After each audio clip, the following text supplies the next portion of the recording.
It's a pleasure today to have a very well prominent, dignified and well-known academician, spiritual, traditional, African. He's everything that we are going to experience today. We are now at the seat of the Buganda Kingdom, the administrative building at Bulange, Buganda. Where we are right now is the beginning of the history of Buganda and the beginning of the world, if we were to take it like that. So today we are having a very serious and important discussion relating to our existence as black people, our existence as the humanity in general, because if we talk about the beginning of the world and we are here, then we have a lot to share today. Today we are with no one other than Bishop. And actually in Shona, yep. Buganda means the people of the skin. Exactly. People of the black skin. Yep. So we are here at the seat. And Buganda, Rwanda, Tanganyika actually makes a story. Exactly. Here are the people of the skin. Rwanda, they have become many. Tanganyika, they are where the world begins. Ladies and gentlemen, Maponga with us today. You are yet to get the best out of him, yeah. And I welcome him to Buganda.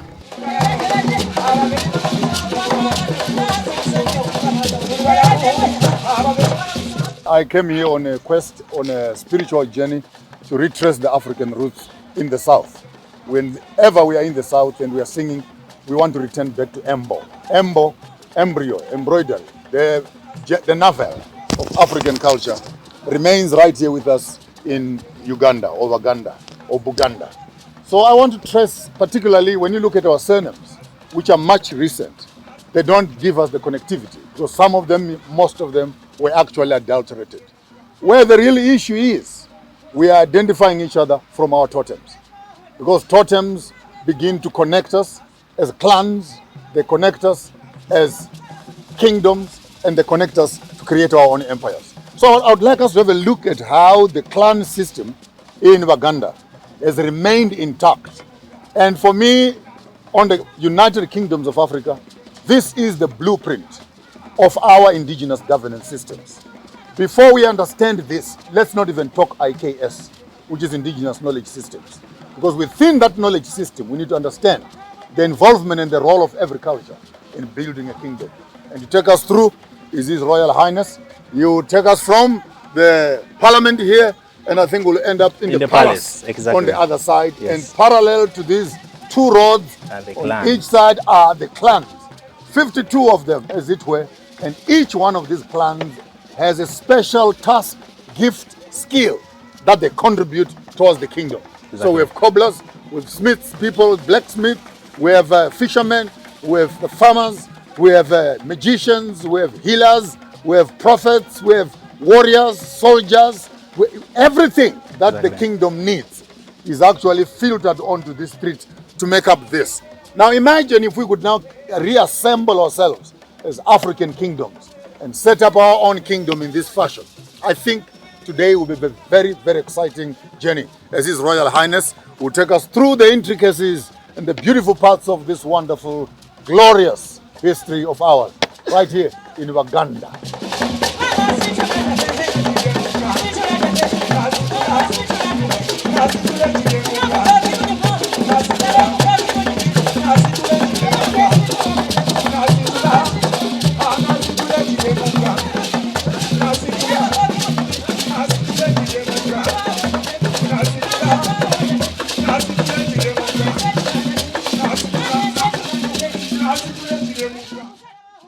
After leaving the royal parliament known as Twekobe, our most distinguished Zimbabwean guest Joshua Marara Maponga III was showed around the Royal Mile.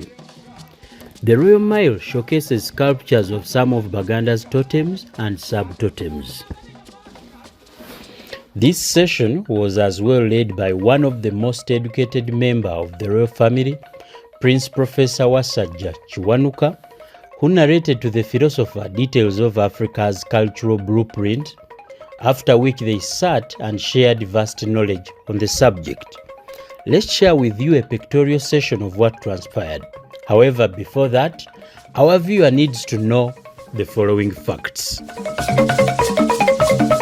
In Buganda, clans and totems are central to the culture of Buganda because everyone belongs to a particular clan used to identify them. When asked to describe or introduce oneself, Baganda will mention their father, paternal grandfather, family lineage, clan, and totem. Very many times, a Muganda will always also attach a sub-totem and as well recite the clan motto.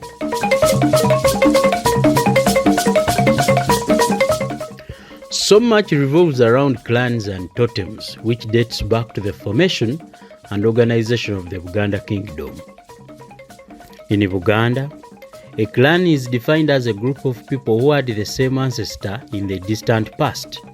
Therefore, a clan is one big extended family that includes members who might not know each other but are related by blood.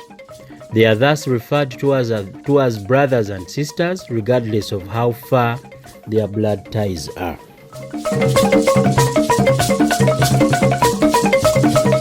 The earlier Baganda made sure they could trace their ancestry through a clan system. Every Muganda is expected to know their clan and lineage. The Baganda clans have a hierarchical structure. The clan head is referred to as Wakasolya, and immediately below the clan head are subdivisions of Esiga, or Mutuba, or Lunyiriri, and the last unit is Ennyo. Initially, there were 5 clans, and these are the Banansangwa, all the original clans, among which included Efumbe, Lugave, Ngonge, Njaza, and Nyonyi. Currently, in Buganda, there are over 52 clans that are officially recognized by the Buganda Kingdom. Clans in Buganda are named after the totems adopted by a particular clan. The primary totem is called Omuziro, whereas the secondary totem is called Akabiro. A totem, in definition, is a natural object or an animal or a bird or an insect that is believed by Baganda people to have spiritual significance, and it is as well adopted as a clan emblem.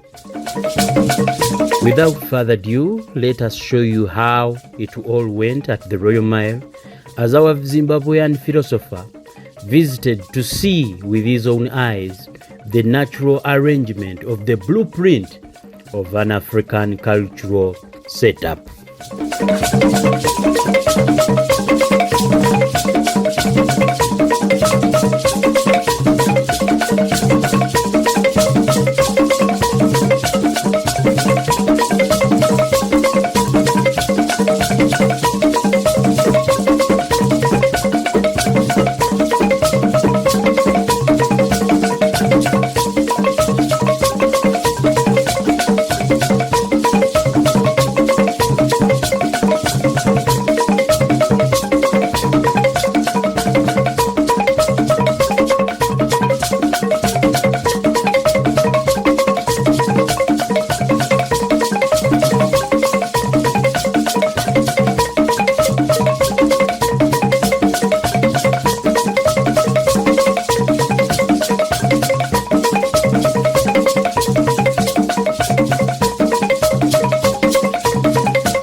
Today we we've had a very wonderful experience where we have tried to look and decipher the reason of our identity, looking deep into what we are. Today, more than two cultures have exchanged ideas relating on what we thought was very tiny in our eyes and understanding, and seeing that it was far bigger and more meaningful than what we had thought initially. The visit of Professor Dr. Maponga, one of the renowned and prominent scholars who is mostly interested in African traditional knowledge and how specifically we relate as humans, is something that we can reflect on and something that will go beyond the understanding we have now and even after. Today, we have exposed ourselves, and some of you who are going to watch this program, you have been seeing some of these totems and you never took the details, the essence of why they mean a lot. If from what you see, something like this means a lot to a person who is not even a Ugandan per se, who is not a Muganda. Now, what about a Ugandan? I'm not talking about a Muganda per se, because in our story, there is a lot of commonality between amongst all the tribes that exist in Uganda. And in this story, you can find the single family. Sometimes we're ruled by the suspicion that our tribes means independence and difference. But when you follow this narrative that we shared today with Dr. Maponga, you find that humanity traces itself from a small unit, which we came and separated in different identities. This is where the originality of who we are. It is not about the rat or the pangolin, or it is more of what it represents, and it is more of what it does. An insect, if it does not exist, may cause us a lot and a big gap that we cannot recognize by just looking at an insect. The religions have been with us, but they've not helped us to understand our true picture. When we understand ourselves through our traditions, and this is what we've been preaching, the gist of what God means is more clear to us, and today we have seen it.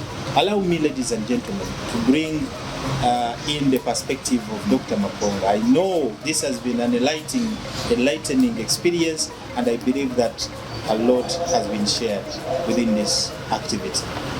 Doctor. Thank you, Prof.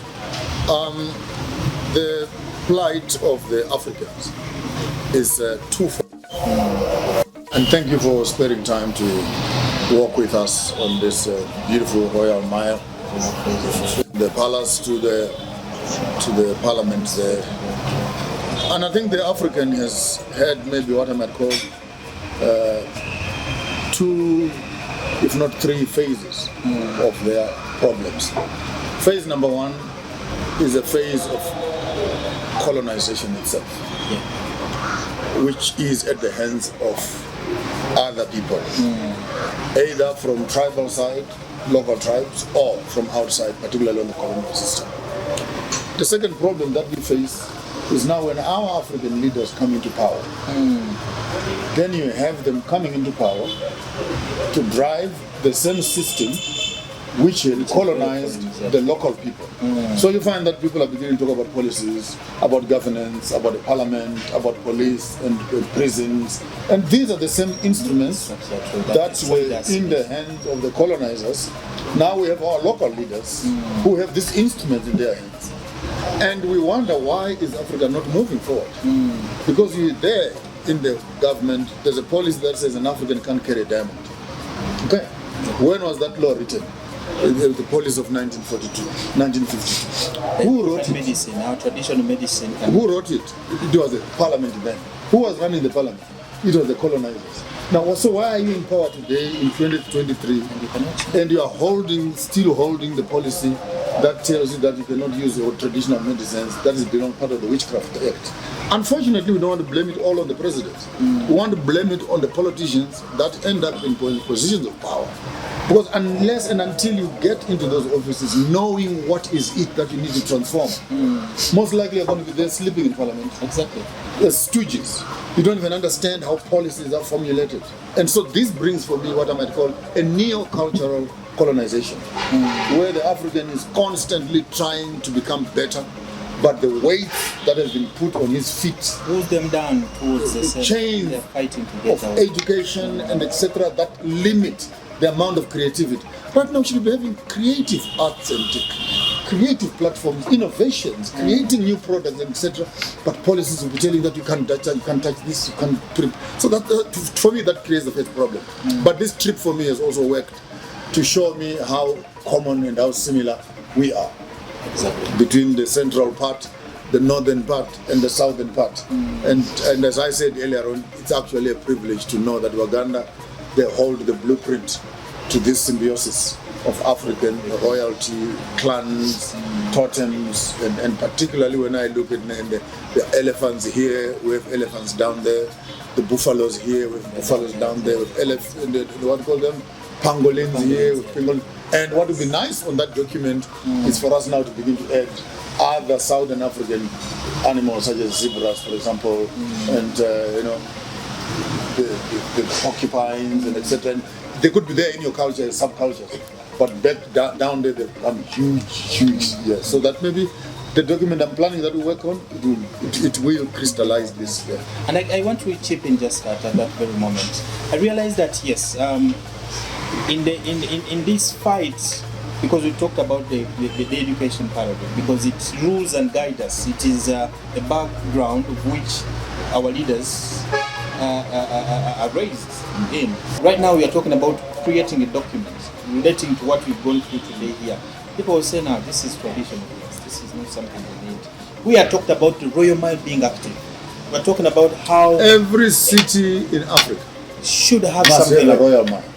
That's the first recommendation. Showcasing its traditional history, a profile of where they came from to where they are right now. This is what a John remembrance of who their real selves are. And this should be manifested, should be a blueprint within the curriculum. We should not just look at this role now when we don't even have anything that relates. And this is why I bring in the concept of maybe there should be something about tradition in the main curriculum. Not that maybe. The first 3, 4, 5 years of teaching children, if you fail to teach them morality, ethics, identity, and you spend them teaching them 1 + 1 = 2, and they can't even comprehend it because their mind is still tired.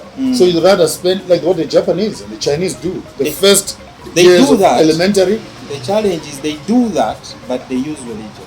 You find somebody is taught about morality through the Quran. We want our own morality, our own ethics. Because this for me is a bedrock of all child development. It must be, who are you? Who is your mother? Where is she born from? Who is your father? Where is he born from? So how you end up here? What are the talents that your family has? I mean, like you were busy telling me in the afternoon, the involvement of each family and each clan in building the kingdom. So that in your DNA, you need to know that for the past 200 years, you have been doing this particular activity. You are herbalists. This comes naturally with you. So it's an activation center for me. Identity is an activation center. If we start with the schools and this initiation of these young people, acknowledging who they really are, I want to believe so many of what is happening even in the political arena would change. Right now, if somebody is reading about Paris and Canadian and the American law system and whatever, how do you expect them to be respecting some of these cultures? They are dying away. That's why they will seeing a lot of missing gaps. That's what I said in one of the practices. In one of the programs that I had, Your Royal Highness, where I actually went on to explain that we can never expect a different politician until we identify a different home that produces that politician. Our people. People are doing whatever. That politician you are complaining about is exactly like you. They were brought up just like you. So until we have an education system that begins to produce a different breed of thinking, we'll be simply changing hyenas with foxes. Because the system won't change unless the leaders change. But the leaders can't change until the families produce them. Families can't produce them until they're educated. Education can't be there until there's a curriculum. Exactly. A curriculum can't be there until there's an archive where that information is stored. So for me, this is a library, exactly, which informs the family. Family produces people. And we have seen them along the road trying to bring young ones. So I really think, as you talked about the documentation, we plan, and I want to believe that this can be with your support. We need to document these things down, popularize them, let people appreciate. It's not like things we should read as a story of long time ago. This is life we should lead right now. If you claim you're from Mamba, get to know what do Mamba people do. If you claim you're from the Pangolin clan, get to know what those Mugabe people do, and why is it still relevant up to now? Because that clan system is, as you say, the blueprint. It's in our DNA. You don't have even to force it. I want to challenge you, Royal Highness. I want to challenge you and me to have a conversation outside of this. I want this into a movie. I want this whole information to be encapsulated into a script where the 12 tribes of the 12 clans meet up with the 5.